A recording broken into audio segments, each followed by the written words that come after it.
We were better off than they were. We were better governed. Before they came to Africa, there were no prisons. There were no death penalties. Have you ever seen an ancient prison built by an African king or African leader? So they have nothing to teach us about democracy or administration. In fact, let them mind their own business. We mind our own business. Partnership, yes, but partnership based on respect. If they still think that we are slaves and they are masters, they are wrong in the Gambia, and I'm not going to compromise.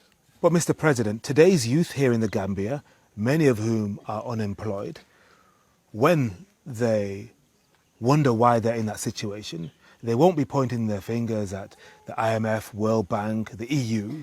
Surely they'll be pointing their finger to you and say, Mr. President, where's my job? Well, even the Almighty Allah, who has everything, could have made everybody a wealthy person. But if you sit down and do nothing, obviously you'll be poor. And due to Western propaganda about African governments, they blame youth unemployment on the governments of the day. Tell me one Western country where there's no youth unemployment. For the Gambia, I can defend myself because I have built more schools than the British would have built in a million years of colonizing the Gambia. I have made education virtually free, including university education.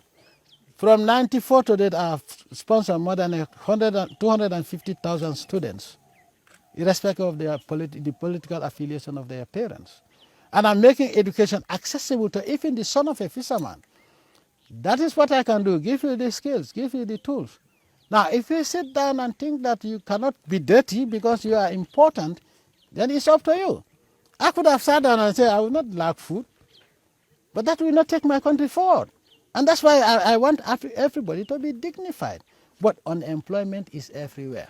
So let them not point fingers at us. And of course, 400 years of exploitation. What do we expect in 50 years for us to do? However, Mr. President, your critics, both in the Gambia and outside, Even both Gambian even God has critics. and Western, say that although you have a program and agenda, your people are not truly free. They can't criticize you publicly. They can't run their own media. You still believe in the death penalty. If one is a homosexual, they have to flee the country. And they say that tarnishes your record. What do you say? I don't care what they say. Africans have never been homosexual. We have never seen homosexual frogs. I have cattle, I have never seen homosexual gay cattle. And homosexuality is detrimental to human existence. It's un-African, it's unethical, it's ungodly. Go to the Bible and the Quran. We are Muslims and we believe in the Almighty Allah and what He says. Whatever Allah says is haram, we will make sure it's haram to the letter. I don't care what they feel about me. I didn't introduce the death penalty here. I found it here. And the British brought the death penalty to the Gambia. Before colonialism, there was no death penalty in Africa. Don't you know that? Go to history. But it's also said Mr. President, that it was the colonials who brought in the laws against homosexuality into Africa, and Africans have maintained and kept those laws. So to be truly African would be to remove those laws forbidding homosexuality and to remove the death penalty. Are you attributing that homosexuality is African? There are some Africans who say so. Yeah. Now, in the slave trade, doesn't Africans capture people in the bush? So those are the same type of Africans that we still have that they use against us. So I wouldn't be surprised. Yeah, but homosexuality is un-African. And let me also make it very clear. Even if the whole world accepts it, Gambia will not accept it in the Gambia. Let them go and tell me whatever they want to tell. Do I care? I don't. What I care about is how Almighty Allah sees me. I'm a Muslim. In fact, none of them can take me to hell or heaven. But it's the Almighty Allah who will take me to wherever He decides. And homosexuality would never be accepted in this country. They can call me any name. Do I care? I don't. Imagine, Mr. President, if you knew somebody, thought they were talented and they were even related to you, and that person presented themselves as a homosexual, said, I can't help it, it's how I was made. Would you still condemn them, or would you say, I must be merciful, beneficent? What would you say? In applying the law, I have no relative. I have sworn to the Holy Quran that I will do my duties without fear or favor, ill will or affection. And I say, help me, God. I didn't say, help me, relative. And I didn't say that, except my relative. I have sworn to uphold the laws and the constitution of this country to the letter, irrespective of who is involved. I have an operation called Operation No Compromise Against Corruption. I've sent people, some of my brothers to jail for that. I don't compromise. I don't have one set of rules for the whole country and one set of rules for my family, because we are all Gambians. I'm not even above the law of the Almighty Allah. So, I'll be very happy to see a relative, and I will set an example. I have no example either. But there are many, many Gambians. Gambia has a good, strong diaspora in the States, in the UK, elsewhere.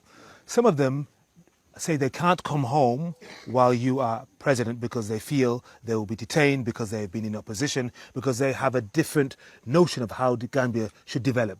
What would you say to those people? They are not in the Gambia, right? They're outside. They're outside the Gambia. And they say they are afraid of coming. But there are thousands of Gambians also who come here every December to celebrate New Year and whatever. Thousands of Gambians in the diaspora. Those who commit offenses have no place in this country. And let me make it very clear. Let me make it very clear. You have about 2 million Gambians. And if you want me to sacrifice those 2 million Gambians, their well-being and their security and stability in this country, I will not. Yes, that's my philosophy. Yes. So they can stay there. Why would they want to come to the Gambia if they think that where they are free? Let them practice whatever they want. Okay? And most of those people are not, they have denounced their Gambian citizenship. Now, those Western countries want to use them against my country to destabilize this country, they will find me here. And that's why they are afraid of coming to this country. Mr. President, you are known to be a devout Muslim. And Islam is very strong across Africa, but we have presentations of Islam in parts of Nigeria, other parts of West Africa, and even in Somalia, which some find extremely terrifying and frightening. What would you say to those people who believe their jihad is one of bombing and killing? They are not Muslims. They are just criminals. They are a disaster to humanity. They are an insult to Islam, and they should be wiped out. We're talking about the likes of Boko Haram, all Shabab. of them, ISIL, they are all horrible agents of the West created to tarnish the image of Islam. The Prophet ﷺ conducted his jihad. He never burnt down one church. Remember, the churches were there before the Prophet ﷺ, before Islam. He never killed the Jews. He only fought those who fought against him as he was preaching. And those who repented, those captured and say, La ilaha illallah Sayyidina Muhammadur Rasulullah, they were released. These people that say, La ilaha illallah Sayyidina Muhammad Rasulullah, I'm a Muslim like you. For the sake of Allah and the Prophet, let me go. They execute people in cold blood. These are cold-blooded murderers that have to be wiped out. They have nothing to do with Islam. So what type of jihad are these people talking about? They are false. They are criminals. And we will not tolerate them in the Gambia. And Mr. President, this is my second time in the Gambia, and I see a country where Muslim and Christian are in harmony.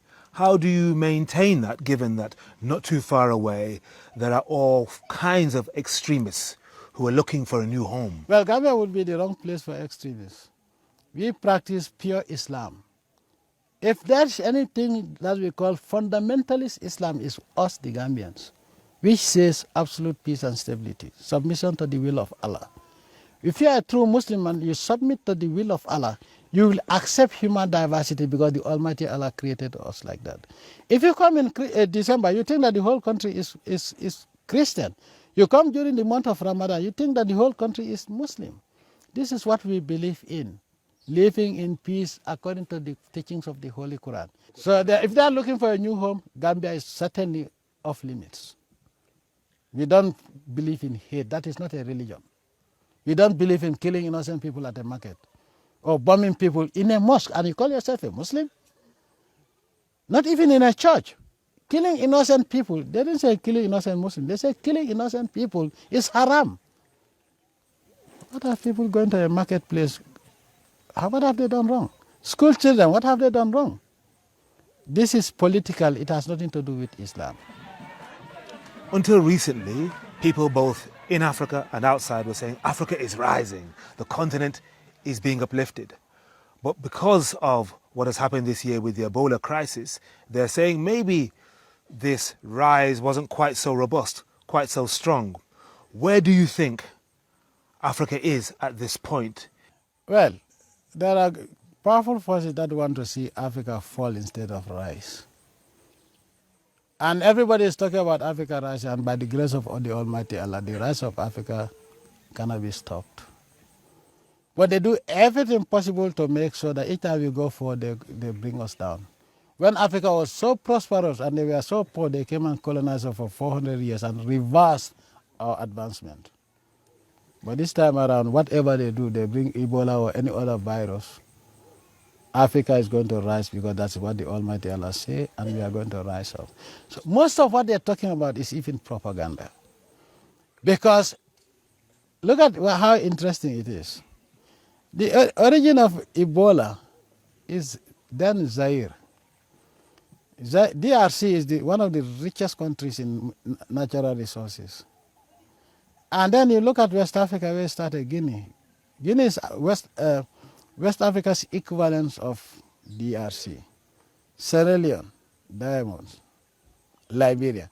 So how is it possible that Ebola is only targeting mineral-rich African countries? There is somebody behind the virus. But also, it is very clear because this time around they got it wrong. You know why? Allah exposed them. How is it possible that whites, when they have Ebola, they are cured and Africans die like dogs? So this is the question I want to ask Africans. Africa will rise it whether the West like it or not. But we, the leaders of Africa, have to wake up. It's a question of leadership. President Yahya Jammeh of the Republic of the Gambia, thank you very much indeed for joining us on this edition of Face to Face from the Gambia.